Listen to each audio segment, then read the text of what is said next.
हरिद्वार जिला प्रशासन ने भी आदर्श आचार संहिता लगते ही सार्वजनिक स्थानों से राजनीति की पोस्ट हटाना शुरू कर दिया है। हरिद्वार के सभी ग्रामीण और शहरी क्षेत्रों सहित चौक चौराहों से राजनीतिक पोस्टर हटाए। वहीं प्रतीक जैन, मुख्य विकास अधिकारी, नोडल निर्वाचन अधिकारी हरिद्वार का कहना है कि पहले 24 घंटे में सरकारी स्थान से ये बैनर पोस्टर हटाए जा रहे हैं। उसके बाद सार्वजनिक स्थानों के साथ साथ भवनों से भी बैनर पोस्टर झंडे हटाने का कार्यक्रम किया जाएगा और आदर्श आचार संहिता का पालन किया जाएगा। इसको लेकर प्रशासन ने पोस्टर बैनर हटाने की शुरुआत कर दी।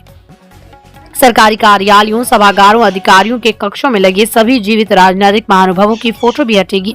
केवल राष्ट्रपति, राज्यपाल की फोटो लगी रह सकती है। लोक संपत्तियों, बस स्टैंड, सड़क, सार्वजनिक चौराहों, बिजली के खंभे, अंडरपास इत्यादि से 48 घंटे के अंदर समस्त प्रचार सामग्री, पोस्टर, बैनर, पैम्पलेट हटाए जाएंगे। अपने निजी भवन पर बैनर, झंडा, कटआउट इत्यादि प्रतिबंधित नहीं है, बशर्ते भवन स्वामी ने ये काम अपनी इच्छा से किया हो। अधिकतम 3 झंडे लगा सकते हैं। प्रत्याशी भवन स्वामी की लिखित अनुमति के बाद ही निजी भवन पर अपनी प्रचार सामग्री लगा सकता है, जिसकी रिटर्निंग अफसर को जानकारी देनी होगी। नहीं तो 500 रुपए जुर्माना लगेगा। ऐसा काम जिनका टेंडर निकलने के बाद वर्क ऑर्डर हो चुका है लेकिन मौके पर भौतिक रूप से काम शुरू न हुआ हो, वो उस दौरान शुरू नहीं किए जा सकते। ऐसे काम जो मौके पर भौतिक रूप से शुरू हो चुके हैं वो जारी रहेंगे। जब आदर्श आचार संहिता लग जाती है तो एमसीसी के बहुत सारे नियम कानून होते हैं जो हमारे को पालन कराना पड़ता है। फॉर एग्जाम्पल, जैसे कि हम सब जानते हैं कि सभी सरकारी दफ्तरों में सरकारी जितने भी हमारे माननीय प्रधानमंत्री जी हैं, माननीय मुख्यमंत्री जी हैं या फिर अन्य सरकारी मंत्रियों की जो भी फोटोज रहती हैं वो सब हमारे को हटानी पड़ती है। सरकारी जो भी स्कीम्स हैं उनके भी जो बैनर्स होते हैं, पोस्टर्स होते हैं सभी सरकारी बिल्डिंग्स पे, वो हम सभी को 24 घंटे के अंदर हटाना है। वैसे ही 48 घंटे के अंदर अंदर एमसीसी की जो टीम है वो सभी पब्लिक प्रॉपर्टीज से ये सारी बैनर्स, पोस्टर्स को हटाने का काम करेंगी।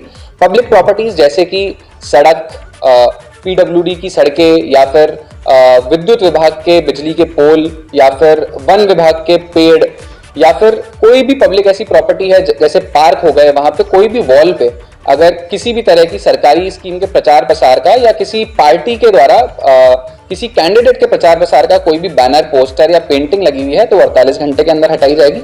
वैसे ही 72 घंटे के अंदर अंदर जो प्राइवेट प्रॉपर्टीज भी हैं, जैसे कि प्राइवेट किसी का घर हो सकता है, निजी संपत्ति हो सकती है, उन पे भी अगर किसी भी तरह के ऐसे बैनर्स, पोस्टर्स लगे हुए रहते हैं तो वो हमारे द्वारा हटाया जाएगा। इसका मेन उद्देश्य ये रहता है ताकि हम इलेक्शन में पार्टी और कैंडिडेट कितना पैसा खर्चा कर रहे हैं उसको ट्रैक कर सकें।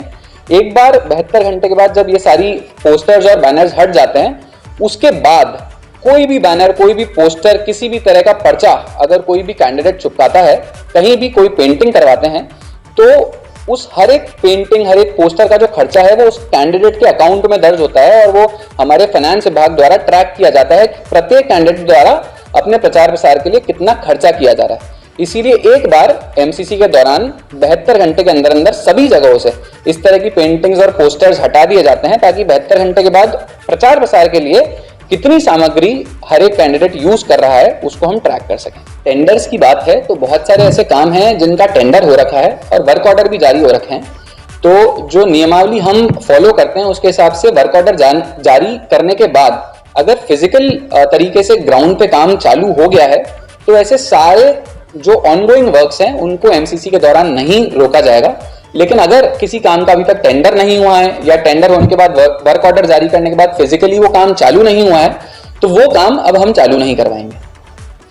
सब जानते हैं कि जो भी सरकारी योजनाएं होती हैं, अब एमसीसी के दौरान कोई भी नया काम हम किसी भी योजना के अंतर्गत चालू नहीं कर सकते।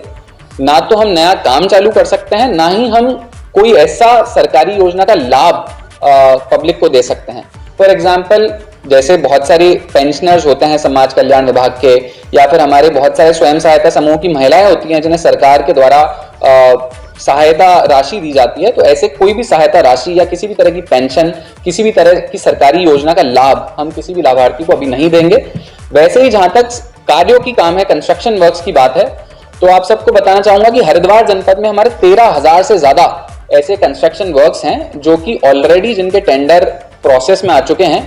तो उनके बारे में जो डिटेल्स है वो तो चलते रहेंगे, लेकिन अभी और किसी काम जिसका टेंडर अभी तक नहीं हुआ है उसका टेंडर हम अब नहीं कर पाएंगे।